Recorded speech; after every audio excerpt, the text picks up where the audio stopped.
naman sa Bulacan. Sabi niya, sir, wala nang approval, wala nang acceptance ng. Nagulat ako dahil ng governor ako, hindi namin tatanggapin ang project kung hindi accepted ng local government. Ngunit in the past, I don't know, last administration, tinanggal na yun. Nako po, Kaya sabi ko, anong ginagawa? last administration to mga kababayan, tinanggal na yon.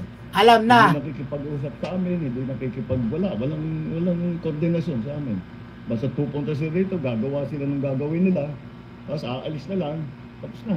Tapos makikita mo na lang, ang report sa public works, ang report sa amin, completed, bayad na.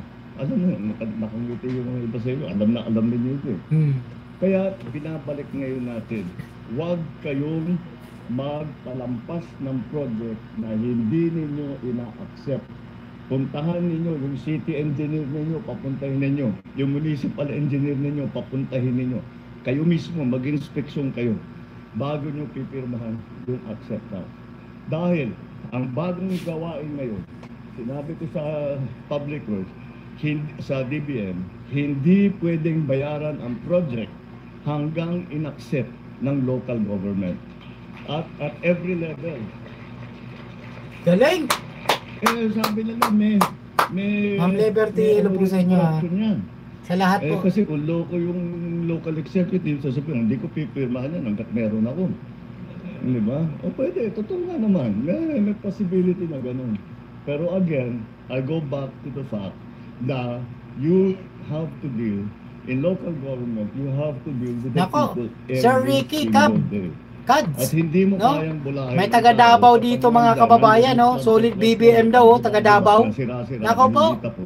Hindi mo naman masasabi. Ito yung mga nagising na mga kababayan, mga taga Davao, solid BBM. Kaya yan ang hinaharap ninyo. And that's the safety valve for me. Kaya't malakas ang loob ko. Sabi ko, as much as possible, yung ginagawa ng national government, para makarami tayo, gamitin natin ang local government. They're just waiting. They're just waiting to help.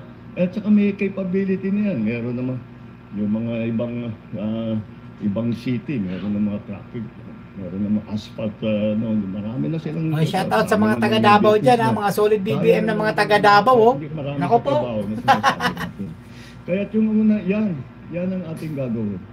Gagawin natin siguro dahil nga sa pagka dumaan talaga ako bilang local executive ng probinsya, nakikita ko talaga kung ano yung mga wasted na. Ma'am Joy, shout out sa iyo ha. Namo rin. The other item that I would like to explain to you is yung aming the new policy. I think nasabi ko na yata ito noon. Oh, maraming taga Davao daw, solid BBM na raw. Nako, iyak to si Riyadh OFW TV Vlog. Ako ba yan, may DDS? Iyak ka na lang ngayon, magtawag ka pa.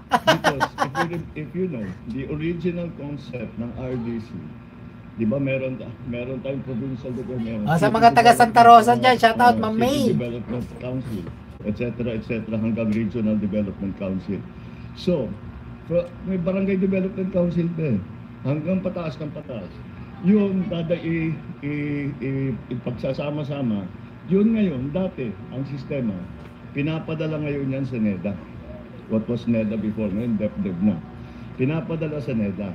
Yung NEDA ngayon, pag-aaralan kung ano, yung plano ng national at yung mga recommendation ng mga RDC. So, yun ang ginagawa, yun ang magiging plano ngayon para sa mga area, para sa buong Pilipinas. Kababayan, ang daming trolls na nagsisidatingan. Now, nawala yun. Kung ilan ayaw nila mapakinggan at mapanood yung ginagawa ng Pangulo at mga gagawin pa ng Pangulo. Yan yung mga bulag na tao. Dito sa national government. Well, we are returning the function of the RDCs to its original concept. Galing?